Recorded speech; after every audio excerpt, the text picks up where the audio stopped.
And now I think it's time to talk about the other exciting platform that we've supported here at BITS, namely the social science prediction platform. And here to talk about the platform, we have essentially the core team that developed the platform. This includes Eva Vivalt, who is an assistant professor of economics at the University of Toronto and is one of the co-principal investigators of the project. We also have Stefano DellaVigna, who is the Daniel E. Koshland Senior Distinguished Professor of Economics, Professor of Business Administration at UC Berkeley, also one of the co-PIs, and Nick Otis, who is a PhD student in economics here at UC Berkeley and has been one of the key drivers behind the social science prediction platform. Eva and Nick, if you guys want to get started with sharing slides, go ahead. Oh, I can see them. Awesome. Great, thanks. So we're all going to chime in at various points. Awesome. Super. So this platform, I will give you the URL in a moment, but here it is. It's really exciting. And I want to start off by just asking the question, so why collect forecasts in the first place? And there's several reasons. One of them is to do with sort of learning how much we're learning. And this is something that you can't discern by writing your paper and then after the fact saying, well, what did we learn from this? You go and present it and people say, well, we knew this already. There's this thing called hindsight bias, where of course, after the fact, everything seems obvious. So what can you do? Well, you can gather forecasts ex ante and see how much your results line up with what people thought, what expert consensus was beforehand. You can also imagine that over time, it's possible that this collection of ex ante forecasts can help to mitigate publication bias. Why? Well, because null results, as we know, are generally hard to publish. And yet, if you are collecting forecasts, and you can think of forecasts as essentially being the consensus of the field, they may help you show that your results are actually more interesting than you think they are otherwise, right? So perhaps you're in a situation where everybody thought an intervention would have an amazing effect, and you found a precisely estimated null. That's interesting. That's not, that's informative. So, going along with the first point, you can think of these forecasts as helping you really discern the information that you learned through that study. Further, you can think of forecasts as potentially improving your research designs. So maybe you're in a situation where, imagine you are the UK nudge unit and there's 10 different interventions that you could do, but you only can actually run one of them, right? Which one do you select to run? Well, that might depend on which ones have the highest value of information. And so, well, how will you know which ones have the highest value of information? You need people's priors beforehand. Maybe there are some things where people are really confident already that it'll do well or it'll do poorly. There's some that they're more uncertain about. You can use forecasts as a tool to help you decide what to research in the first place. And oftentimes people say, well, yeah, but I don't have the choice of being able to run many different interventions. I've got this one intervention. And to that, you can think, well, look, you do have many outcomes, most likely. You've got the choice of how many times to ask outcomes on surveys. You've got limited survey space. You want maybe to have repeated measures for increased power. So, there's a lot that you can still do to try to improve your research design with these forecasts. Further, you can think of forecasts even as an input potentially to power calculations. Power calculations, it's always hard to sort of think, well, yeah, what do I think the treatment effect is going to be? And, how do I, try to estimate that based on past literature, which may not exist in a way that's relevant to my context. Right? So maybe you can elicit forecasts that are relevant to the context you've got at hand, and that can help you design your experiment better. Now, these are just 3 reasons. There's actually many more. For example, I'm an unabashed Bayesian. I do lots of work with Bayesian hierarchical models. Of course, in Bayesian analyses, you need priors. You can imagine forecasts as a structured way of providing forecasts, priors for that kind of analysis. Nonetheless, here are 3 big ones that seem to be motivating a lot of the people on the platform. And there's been a lot of interest in the platform. It's been actually remarkably easy to spread just via word of mouth and via people doing their own projects. So far, since our launch in 2020, we've had 32 research projects posted on the platform, spanning several disciplines. And most of the studies, as well as most of the users, are in economics, but there is a substantial share in political science and psychology as well. And here you can see the breakdown. Out of over 2,200 registered users, almost 60% are economists. We've got the pretty healthy share of political scientists, psychologists, as well as others. So, there's some sociologists, I believe, and so on. And while there have been these 32 research projects, these actually represent over 2,800 forecasts, because each project has got multiple forecasts for those projects. And then within each forecasting survey completed, there's even more forecasts within that particular forecasting survey, right? So a forecasting survey might ask, say 10 questions. So these are actually like a lot of activity. And some repeat users. So quickly, I'm going to stop sharing this and share with you the actual platform so that you can see what it looks like and you can check out some of the projects. So here is socialscienceprediction.org, a little mimicking socialscienceregistry.org here, right?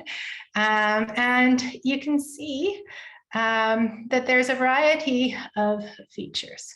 So there is a survey guide. If you are a researcher and you are interested in posting a survey on the platform, I would encourage you to check out this forecasting survey guide, which was mostly nicely put together by Nick, who's here, Nick Otis. And then you can also, if you would like, make some predictions. So this is all without logging in. You can see there's a public prediction board with some open surveys. We've got a very popular survey here by Pat Klein, Evan Rose, and Chris Walters.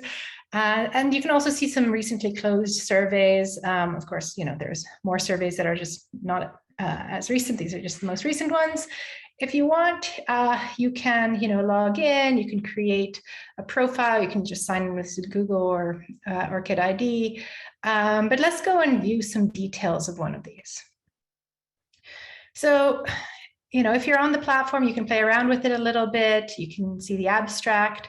And one thing that's really nice, I haven't logged in here, but if you were to log in and do this survey, later on, the authors would go and post some actual results, at least for some key questions, and you would be able to see the distribution of forecasts, as well as where your forecast fell in that distribution and relative to the actual effect found.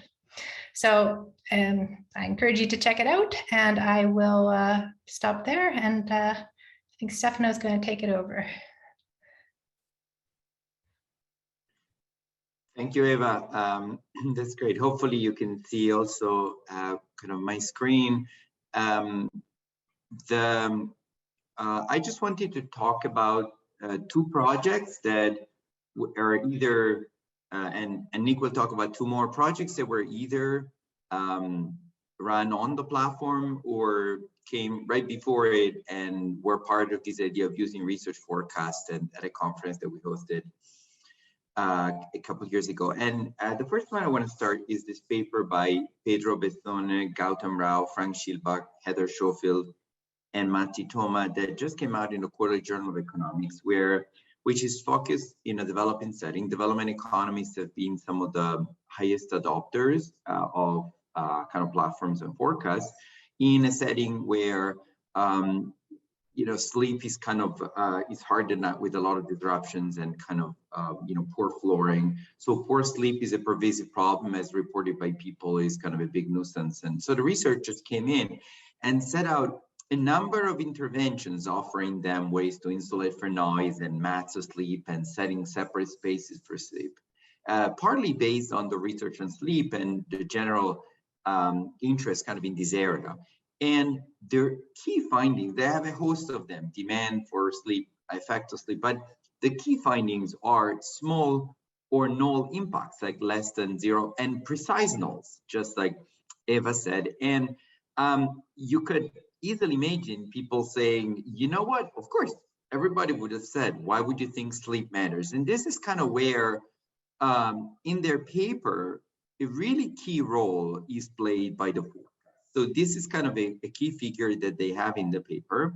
And actually, it shows up all the way in the abstract, which says, contrary to expert predictions, increased nighttime sleep had no detectable effects on cognition, productivity, or decision-making. And so I just kind of want to point out here, so for example, attention was a setting where, if you're underslept, we kind of all anticipated, we can all empathize difficulty of paying attention. So they designed a specific test for this, and they do find like this kind of very tiny effect. In this case, I believe not statistically significant, but in any way economically small. And then, however, you can compare that to the prediction of the sleep experts, which were asked to predict this, which expected a really quite large effect of 0.3 standard deviations. And so the two are significantly different. So now this is not a null effect, it's an effect that rejects the null of the median or average predictions. This is actually kind of interesting because most of the predictions were made by economists. This one was made, they have a little bit different outcomes. It turns out economists actually expected much smaller effect sizes of the kind that we find. So it is also interesting in this case to see the different expectations by the different researchers. But this is, I think, a good example of a place where without predictions, it would have been harder to say, gee, we really update a lot from this, whether you think of it in a Bayesian way. Having fixed the priors really played a key role. So we think that this is a good example. And in this case, recognize also in the editorial process, or also referee process, to understand, because it really ends up playing a big part in how the paper reads on publication. A second paper is kind of work that I've done with my colleague here, Elizabeth Linos, that has just come out on Econometrica. And we look at the impact of nudges on take-up, nudges in particular, in this case run by kind of cities and government units, let's say, encouraging people to pick up their recycling and pay bills in time and so on. And we were able to access, thanks to the transparency of nudge units, all the nudge RCTs run for two major nudge units, OES, the White House, so to say, nudge unit, and BIT North America. And then we compared it to published nudge papers from existing meta-analysis. And so just very briefly to set the stage for the role of forecasts, the key finding in the paper is that we can identify a highly statistically significant and sizable economical effect of the nudges by the nudge units, where there is no publication bias because we see everything that they've done. That's a 1.3 percentage point effect you see below the standard error. So this doesn't have stars as per AR tradition, but it's highly significant. And you can see it's an 8% impact relative to the average control take-up of 17%.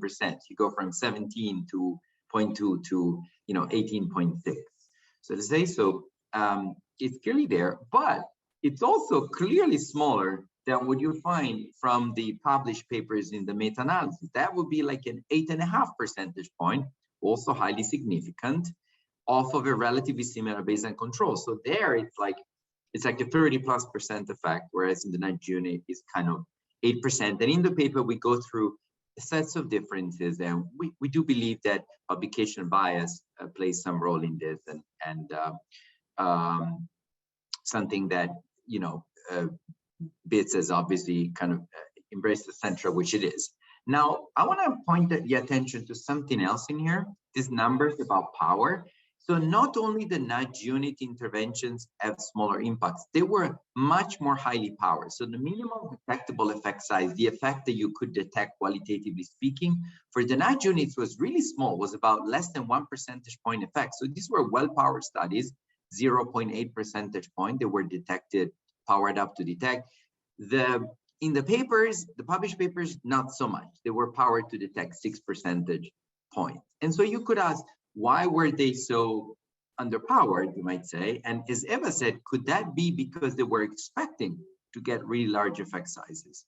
And so that's kind of my last slide on this, is like we collected the predictions of what did researchers expected the effect size to be for the published papers. We actually also collected prediction what they expected for the nudge units, but here I'm focusing for brevity on the effect for the published papers. And you can see that even people that ran field experiments, their median prediction, often for prediction, we tend to use medians because they can be thick tails. So that's also why Besson et al. Uses medians, but you can use means and trim some of the tails. But median and mean here were really lined up. The researchers were expecting about 7-8 percentage point, and that's what they powered up the study to find.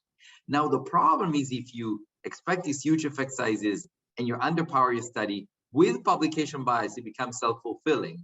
And even though we estimate in the Econometrica paper, the real effect sizes barring without publications bias are likely to be more 2 or 3 percentage point.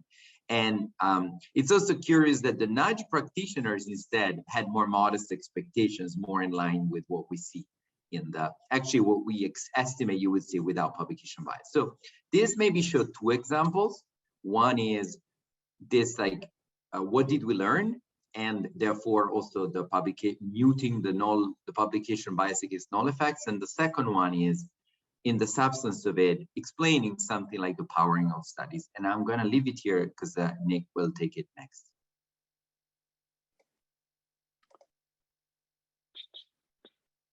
Okay. I think this should be sharing now. Looks great. So thanks, Stefano and Eva, for this introduction. So our third example is a paper published with co-authors Catherine Thomas, Justin Abraham, Greg Walton, and Hazel Marcus in PNAS that looks at the effect of 3 different framed cash transfers in Kenya. And so we develop a status quo condition, which we built off of materials from local Kenyan social protection programs that framed the cash transfers as delivering funds to recipients based on the poverty and deprivation of their circumstances. And in the other 2 experimental conditions, we framed the cash transfers either as a way to invest in and empower oneself or to support one's community. In figure A, the 3 bars on the left here indicate that the poverty alleviation framing led to less take-up of a revealed preference measure of demand for business skills training that we had developed. And after running the experiment, we collected predictions of the conditional means for each of these 3 groups from a sample of local Kenyan forecasters who are similar to the actual participants of the experiment. And we can see that the average forecasts here, depicted by these bars on the right, correctly rank the 3 experimental conditions. So the ranking of the forecast is matching the ranking of the experimental results. In figure B, we then benchmark the accuracy of these local forecasts against the causal effects of these interventions generated through simulated pilots. what do we do? Well, we take bootstrap samples of size 25 to 150 here from our experimental results, and we estimate the causal effects of the two individual or community investment conditions relative to our benchmark poverty alleviation framing.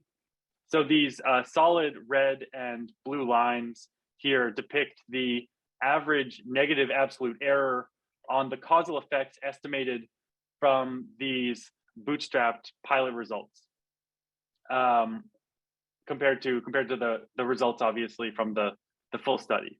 And so higher values on the y-axis here indicate more accurate predictions. This is negative absolute forecast accuracy. We perform a similar exercise with forecasters, again taking bootstrap samples of these participants and estimating the predicted treatment effects from the average forecast conditional means, which we plot here on the blue and red dotted lines. We find that the simulated pilots actually provide more accurate coefficient estimates up to bootstrap sample sizes of around 125 participants. So at least in this context, the local predictions made using the average or crowd forecast provided the correct ranking of the experimental treatments. And it was also able to generate these accurate estimates relatively efficiently. Our final example is from a recent paper published in Nature by Katie Milkman and many other co-authors, which evaluated the effect of 53 experimental nudges designed to increase gym visits among 60,000 participants. And the lead figure in this paper includes both the estimated treatment effects of these 53 interventions, which you can see in blue here on the left, and on the right in red, the predictions made by health experts and practitioners.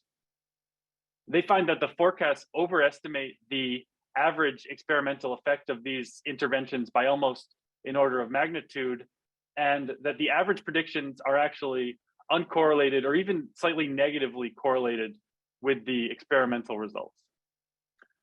So these results, they use these results to highlight the novelty and informational value of their experiment, especially in the context of these fairly modest causal effects from their 53 interventions. So we can see from these examples that there are sort of two classes of findings or results. First, there are examples where forecasts are accurate, either in terms of point predictions or in terms of ranking treatments.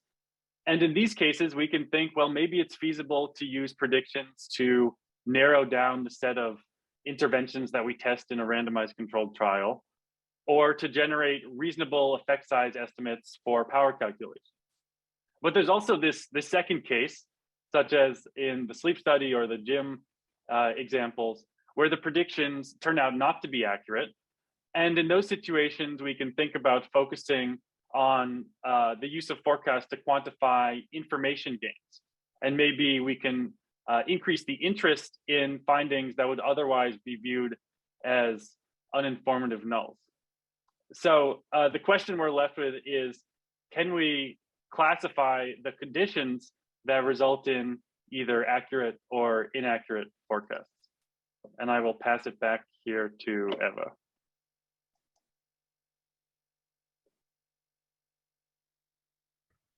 Okay, great, thanks. So just to quickly tie things together here. We are interested in several grander sort of research questions, leveraging data from the platform. So in particular, we are interested in, who is providing accurate predictions? Are there characteristics of forecasters that are associated with accurate predictions, and for which kinds of studies or characteristics of studies? We also have some questions about forecasters' confidence that they can tack on to their surveys, so that we can, first the authors may get some benefit, as well as we are interested in looking at whether some particular groups are more overconfident than others. We know that, oftentimes people are overconfident in their forecasts. We're interested as well in how much wisdom of the crowds will observe, how reliable these forecasts are, in fact, and whether we can identify super forecasters. Now, specific to this audience, I also want to talk through just a few transparency-related questions. These are not ones that are that will necessarily address all of, maybe some of them, but also, a lot of what is on the platform is actually public. So maybe some of you will look at some of these as well. We are, of course, wondering whether these forecasts do in fact help to mitigate publication bias. So are studies with nil results in fact more likely to be published if they collected ex ante forecasts?